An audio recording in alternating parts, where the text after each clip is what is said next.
Kembali lagi ikhwan fillah rahimakumullah di program Jalan-Jalan bersama Opal Ojol Pontianak Asli, yang kali ini kita ada di Masjid Jami Sultanan Pontianak.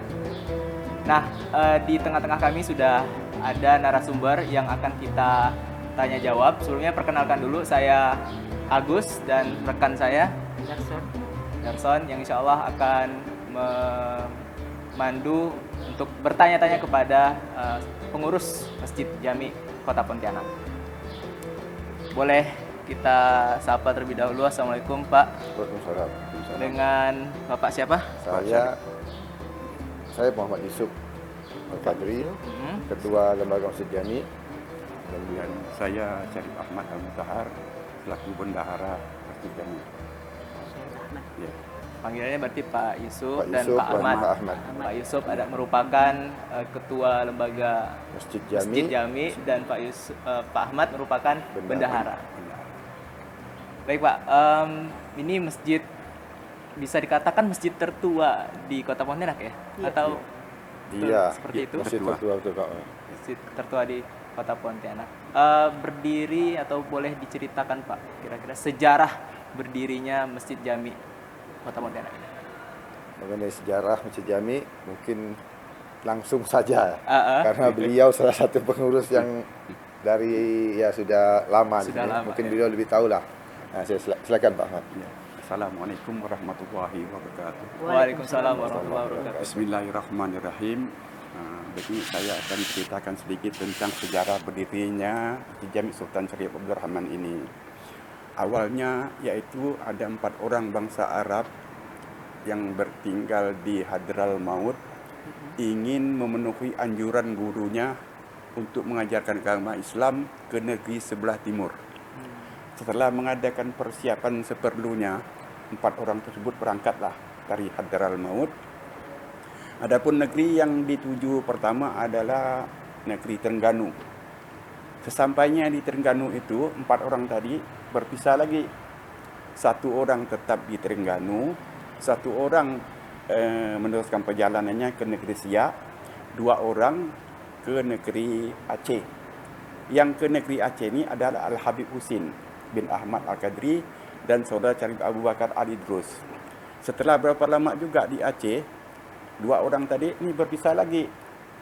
Al-Habib Husin tadi berangkat ke Batavia. Hanya dalam waktu 7 bulan saja Al-Habib Husin pindah lagi ke Semarang. Nah, sesampai di Semarang, Al-Habib Husin tadi juga ketemu dengan seorang ulama juga di situ yang mengajarkan agama juga, bernama Syekh Salim Hambal. Lalu Al-Habib Husin tadi mengutarakan maksud dan tujuannya itu sama Halim Hambal dia tadi. Lebih kurang 2 tahun dia di Semarang itu. Lalu Syekh Salim Hambal mengarahkan kepada Al-Habib Husin kalau untuk mengajarkan ilmu ini ke negeri sebelah timur, disarankannya ke negeri Matan. Negeri Matan itu sekarang ini Ketapang namanya, Ketapang. Nah, setelah sepakat tadi 2 orang itu, berangkatlah yang Syekh Salim Hambal tadi mengantarkan Al-Habib Husin tadi ke negeri Matan. Sesampai di Matan tidak berapa lama juga nama Al-Habib Husin sudah termasyhur sebagai guru di sana, sehingga pengikutnya juga banyak. Akhirnya di situ dia dijadikan mantu oleh Raja Matan, Al-Habib Husin tadi, dan diangkat jadi mufti. Setelah sepeninggalannya itu, lalu Syekh Salim Hambal tadi kembali lagi Semarang. Al-Habib Husin menetap mengajar di Matan tadi. Nah, setelah dia kahwin di situ, lebih kurang setelah berapa tahun, 2 tahun kahwin, dapat seorang putera bernama Syarif Abdul Rahman. Pendiri kota. Pendiri cikal bakal pendiri ini. Jami ini. Yang pendiri ini. Setelah lebih kurang 20 tahun Al-Habib Husin mengajar di Matan tadi.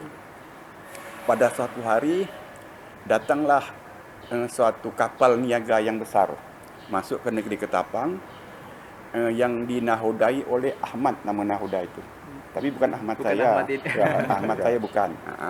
Nah, rupanya nahoda ini setelah selesai dagangannya dia jual belikan di sana itu, berbuat onar katanya di situ. Nah, jadi berbuat onar itu akhirnya dihukum. Iya. Yang memberi yang menghukum ini adalah mufti tadi itu, yang ditunjuk adalah Habib Husin. Oleh Habib Husin diputuskan bahwa Ahmad ini harus segera pulang meninggalkan Matan tadi. Nah, rupanya keputusan daripada Al Habib Husin ini tidak disenangi oleh Raja Matan. Rupanya secara diam-diam di dalam perjalanan pulang itu Nakhoda Ahmad dikejar sama orang-orang dari Raja Matan tadi. Akhirnya Nakhoda itu dibunuh. Setelah Al Habib Husin mendengar ini, dia kecewa. Kok begitu, katanya Raja Matan ini masih ada dendam. Nah, jadi kurang senang dengan keputusan itu. Akhirnya Al Habib Husin tadi itu memutuskan untuk hijrah. Hijrahnya ke Mempawah. Karena pada selang waktu 20 tahun tadi itu, Raja Mempawah itu Daeng Menambun pernah datang ke Matan minta supaya Al Habib Husin ini mengajar di Mempawah. Tapi karena pada waktu itu Al Habib Husin ingin menyelesaikan dulu ajaran-ajarannya di Mempawah, ajakan daripada Daeng Menambun tadi belum diterima. Tapi dengan mendengar keputusan yang pengadilan tadi itu, akhirnya Al Habib Husin menerima. Jadi diberitahu lagi ke Mempawah. Senangnya Raja Mempawah ini Daeng Menambun bahwa Al Habib Husin ingin mengajar di Mempawah. Nah, jadi setelah ditentukan waktunya, berangkatlah 2 perahu besar untuk menjemput Al Habib Husin di Mempawah. Begitu udah mengajar di Mempawah, Al Habib Husin ini, Abdul Rahman ini anaknya sudah dewasa. Dia sudah 20 tahun di sana kan, sudah dewasa. Abdul Rahman ini orangnya suka berlayar, berniaga zaman dulu itu, dengan kapal-kapal pergi ke pulau-pulau begitu. Pada suatu hari pulang ke Mempawah, didapatinya orang tuanya sudah meninggal. Sudah meninggal ini Al Habib Husin. Nah, setelah sepakat dengan saudara-saudaranya, kita akan mencari negeri baru, membuat negeri pemimpin baru, mencari kota baru lah begitu ya. Setelah mengadakan persiapan seperlunya, berangkatlah dengan 14 buah kapal. 14 perahu. Katanya namanya Kakap, nama kapal itu. Ya, Kakap katanya. Jadi rombongannya ramai. Berlayarlah. Begitu berlayar, akhirnya kalau dari Mempawah itu menuju ke Berniak ini lewat di Peniti. Pernah adik sampai ke Peniti juga? Alhamdulillah ya. Nah, katanya masuk di Sungai Peniti itu ke dalam. Masuk di Sungai Peniti dalam itu mencari tempat baru ini, mungkin baru. Sampai pada waktu itu ada namanya di suatu tanjung di Sungai Peniti itu waktu zuhur. Jadi waktu zuhur itu Al Habib Abdul Rahman ini berhenti dulu di situ. Dia mengadakan sembahyang zuhur dulu dengan anak buah dia di situ. Dia tidur di situ. Dia pada malamnya katanya dapat mimpi bahwa daerah situ kurang bagus untuk dijadikan untuk mendirikan kota lah begitu. Jadi esoknya berangkat lagi menyusurlah dia Sungai Kapuas ini. Masuk dari Muara Jongkat itu sekarang ini. Masuklah ke dalam ini. Ya. Masuk itu barangkali kalau kita dengan kapal kecil ini jarak dari Pontianak ke Jongkat itu cuma 2 jam aja berlayar. Lebih kurang lah. Sungai Kapuas ini. Bukan. Sungai Kapuas. Sungai Kapuas ini sampai ke Muara. Sampai ke laut itu. Nah, lebih kurang begitulah. Jadi begitu dia mau masuk ke sini, ini hutan lebat semua ini. Diganggu sama hantu kuntilanak. Si Abdul Rahman ini sering diganggu, tapi dia tidak takut. Dilawan terus. Akhirnya sampailah di simpang 3 ini. Simpang 3 ini berhentilah perahu tadi itu. Wah, ini kalau dilihat katanya daerah sini baik. Ini kan simpang 3 ini, Dek. Jadi ke situ Sungai Landa, Sungai Landa, Sungai Kapuas. Jadi pojok nih. Kapuas. Jadi letak di simpang 3 di masjid. Jadi rapatlah 14 perahu tadi itu dengan bawa alat-alat. Di sinilah dia akan mendirikan. Nah, setelah ditembakkannya meriam-meriam itu, hantu Pontianak lari. Setelah sepi katanya begitu, dia pun turun nebas ini hutan. di tempat sultan dibangunlah sebuah bangunan yang kalau surau lah begitu. Ini masjid ini, sebelum itu surau. Artinya pas sultan itu sampai di sini di Sungai Kapuas, yang didirikan terlebih dahulu adalah Surau. Surau. Ya, untuk belajar tadi. Ya. Nah, pada waktu itu katanya tepatnya itu tanggal 23 Oktober 1771. Itulah Nah, diperingati ya. hari lahir Pontianak. Itulah hari itulah yang dijadikan hari jadi kota Pontianak. Iya. Nah, setelah didirikan surau tadi semakin hari makin berkembang. Sultan Abdul Rahman ini berangkat lagi mencari bahan-bahan untuk menyelesaikan bangunan ini. Jadi semakin berganti sultan, bangun masjid ini semakin berganti terus. Jadi dari Sultan Abdul Rahman itu turun ke Sultan Kasim, dari Sultan Kasim turun ke Sultan Utsman, Sultan Utsman turun ke Sultan Hamid I, Sultan Hamid I turun ke Sultan Yusuf, Sultan ke Yusuf turun ke Sultan Muhammad. Sultan Muhammad itu Sultan ke-6. Itu meninggalnya dibunuh Jepang. Dah tahun 1944 itu. Sultan Muhammad itu, Sultan ke-6. Peristiwa Mandor itu. Yang dibunuh itu banyak nih. Mandor. Nah, berkembanglah kota Pontianak sampai sekarang. Iya. Mungkin juga ada yang perlu katanya ada sejarah yang simpang siur terkait Sultan Kasim. Sebenarnya Sultan Kasim itu apakah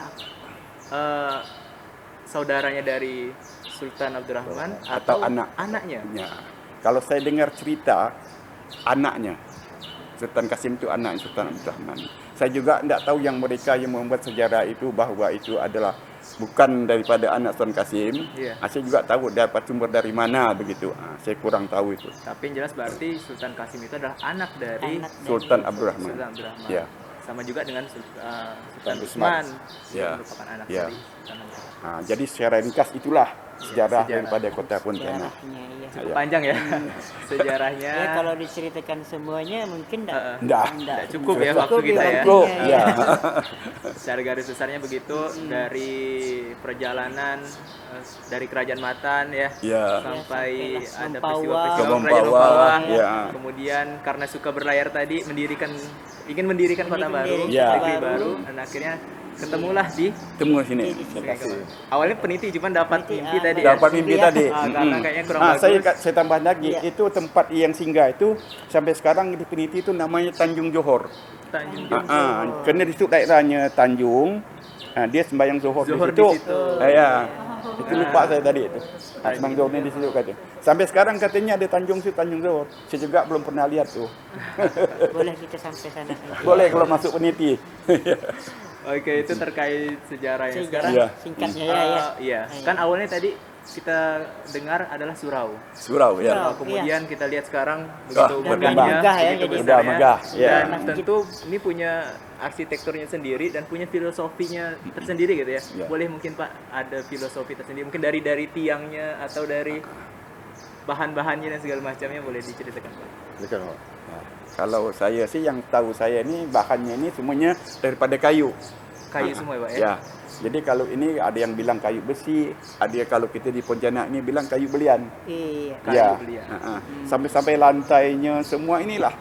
Lantainya ini semua kayu semua. Sampai Asli atapnya. kayu. Asli semua. kayu semua. Atapnya juga. Atapnya juga. Cuma barangkali kalau macam atap ini pernah juga kita renovasi. renovasi. Karena sudah maklum dia kena hujan, panas, rusak. Ya.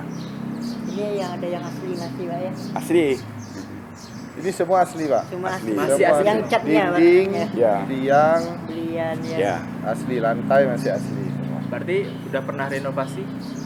Renovasinya yang besar-besaran tuh pernah tahun 1970.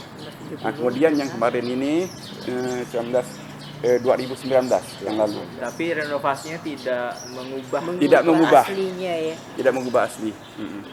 Ini kita lihat ada 6 tiang yang sepertinya ada Ada yang spesial. Makna Ada tersendiri arti, ya. ada Ada makna. artinya Barangkali gitu. Pak Yusuf barangkali mau Mungkin jelaskan. boleh Kalau saya, dijelaskan, kalau Pak saya Yusuf. yang saya tahu juga, kalau 6 tiang ini juga bahannya nih Kayu. dari kayu belian nih satu pohon ini. Iya, kayaknya ini Ya, satu bukan pohon. bukan potongan. Bukan Jadi dipotong-potong gitu. dari satu pohon Satu utuh. pohon utuh. Utuh. Utuh. Satu pohon. Ya. Ini juga melambangkan rukun iman maksudnya. Rukun iman ada ada 6. Nah, sedangkan pelataran atas itu biasanya itu pojok itu 4 itu. Nah, itu biasanya ini untuk ini apa namanya para sahabat Nabi. Sayyidina Abu Bakar, Sayyidina Umar, Sayyidina Utsman, Sayyidina Ali. Iya.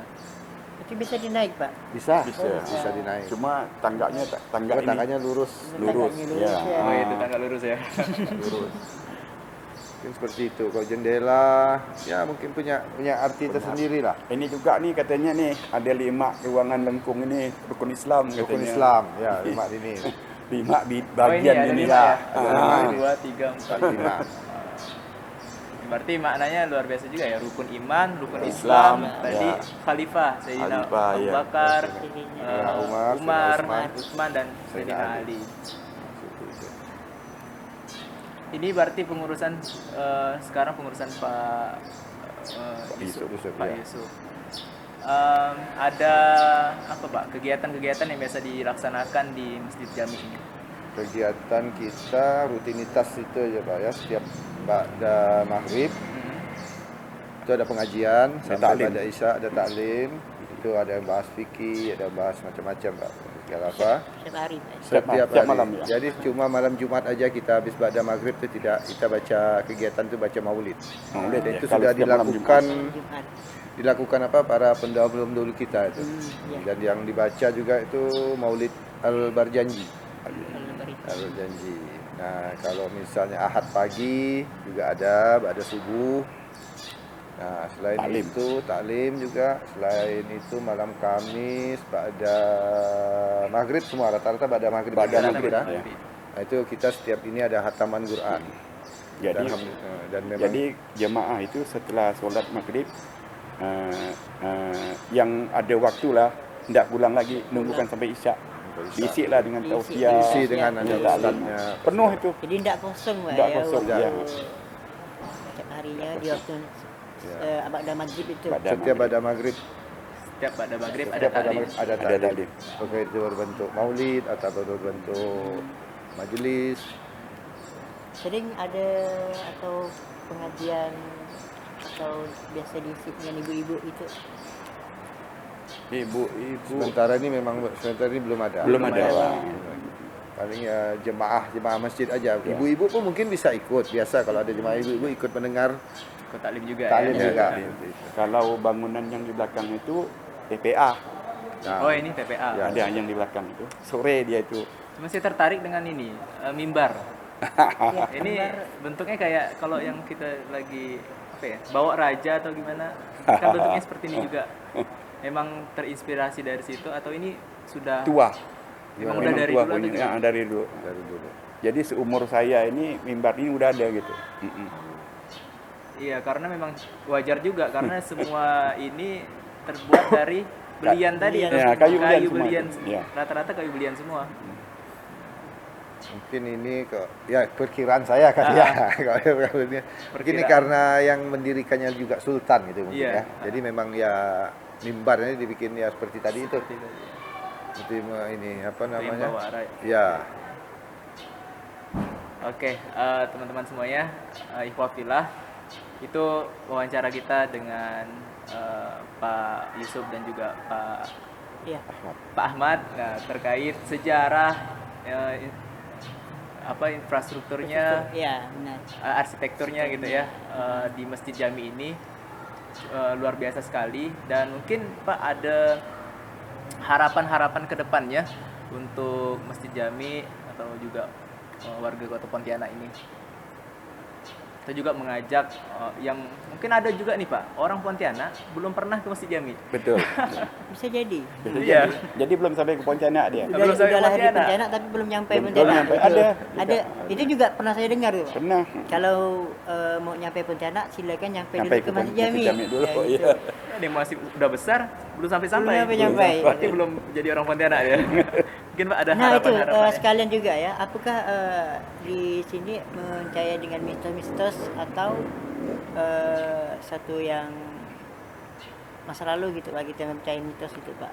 Kayak tadi kan kalau belum nyampai Biasa Jami gitu. Kan biasa tuh orang tuh bilang, saya juga dengar, oh bahasa saya belum nyampe nih. Ya. Kalau Siapa Ahmad Apa aja. saya Silakan ya, itu, ya, Pak. saya begini ya. Orang dulu. Yang setahu saya Mm-mm. mungkin entah bagaimana ya masyarakat. Kalau di sini, tapi masyarakat itu masyarakat sekitar aja, Pontianak Iya. Timur aja katakan ya. Iya. Mereka itu kalau setelah melahirkan bayi itu, ya seumur 40 hari itu, jadi mereka itu katanya turun tanah. Jadi anaknya itu, bayi itu yang umur 40 hari itu, dia langsung bawanya ke sini, lalu Oh, dibacakan gitu. doa di tangga mimbar itu. Yang ini Mbak ya. Minta bacakan doa selamat gitu lah. Mm-mm. Jadi saya lihat itu selalu itu. Sudah menjadi budaya. Jadi Sudah, budaya. ya, kayaknya begitu. Iya. Oh begitu, saya bilang ya begini. Saya juga tidak tahu apa yang dinamakan mitos, kepercayaan. Tapi Iya. yang kebiasaan gitu. Satu, yang kedua, waktu bayi lahir itu, kalau bahasa Pontianaknya ini tembuni, Heeh. pusat yang ditaruh di periuk itu Mm-mm. banyaknya ditanam di bawah itu. Banyak di bawah ini, Dua bawah mimbar ini. mimbar itu. Oh, Dua bawah mimbar. Mungkin mimbar ini ya. mimbar itu banyak Mm-mm. orang-orang yang percaya lah barangkali ya. Apakah barangkali kepingin anaknya itu jadi orang soleh, jadi hatib, jadi apa barangkali. Tapi itu maksudnya barangkali begitulah. Iya. Barangkali banyak itu di bawah itu. Di bawah mimbar. Dua mimbar. Bawah mimbar itu. Ini saat ini masih ada yang baru atau yang lama ini? Ada yang Oh yang baru pun ada. ada. yang baru. Ya, sekarang kepengurusan kita yang baru ini mau kita arahkan, tidak usah lah. Nggak usah. Nggak usah, Bang. Karena bau. Nah, ini. Bau Iya, itu. benar.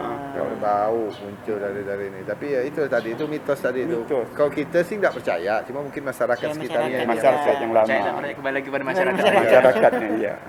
Oke Pak, terakhir tadi harapan untuk masjid kita atau juga warga Pontianak. Harapan kami kepengennya gitu Iya. ya. Kepengennya tuh Masjid Jami ini, Sultan Syarif Abdul Rahman ini dikembalikanlah lagi oleh masyarakat atau sekitarnya ataupun baik itu pemerintah kota Iya.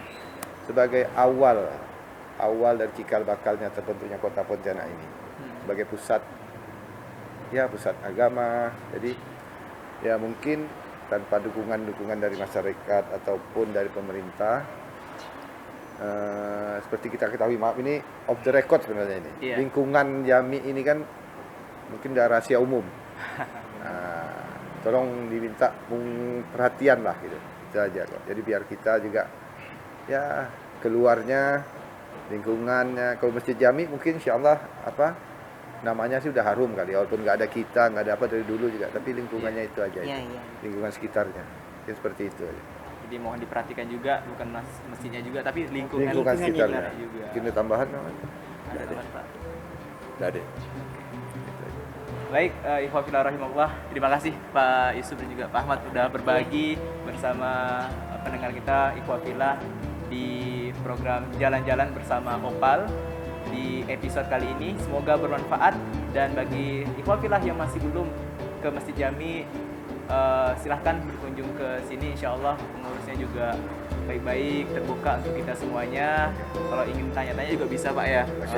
Iya, intinya jaga kebersihan. Ya, rajin-rajin ke masjid. Rajin-rajin ke Rajin masjid. ke masjid. Nah, itu pesan penting tuh. Rajin-rajin ke masjid. Baik, sampai di sini dulu. Saksikan episode selanjutnya. Tetap di program Jalan-Jalan bersama Opal, Ojol Pontianak Asli. Assalamualaikum warahmatullahi wabarakatuh. Waalaikumsalam warahmatullahi wabarakatuh.